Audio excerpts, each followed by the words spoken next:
Welcome to tots and delicious. இரவு உணவு கோதுமை ரவை கிச்சடி எப்படி செய்யலான்னு பார்க்கலாம் வாங்க.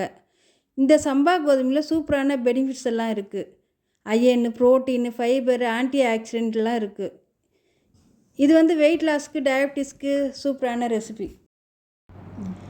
பேன் வச்சு 1 ஸ்பூன் நெய் விட்டு 1 டம்ளர் ரவை சேர்த்து 3 நிமிஷம் வறுத்து ஆற விட்டுருங்க.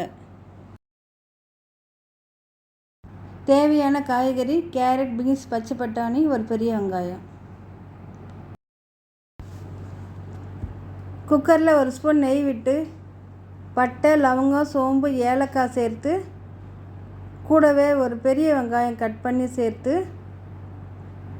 அது கண்ணாடி பதம் வர வரைக்கும் வதக்கிட்டு கேரட், பீன்ஸ், பச்சை பட்டாணி, 4 பச்சை மிளகாய், புதினா கொஞ்சம், இஞ்சி பூண்டு சேர்த்து 3 நிமிஷம் வேக விட்டுருங்க.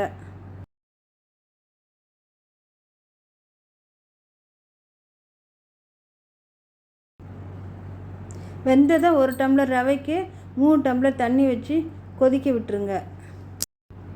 நான் அப்போ இஞ்சி பூண்டு சேர்க்கல, அதனால் இப்போ இஞ்சி பூண்டு சேர்த்துட்டு தேவையான அளவு உப்பு சேர்த்துட்டு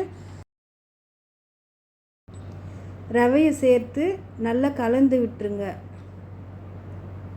கொதி வந்ததும் குக்கர் மூடி போட்டு ஒரு விசில் விட்டுருங்க.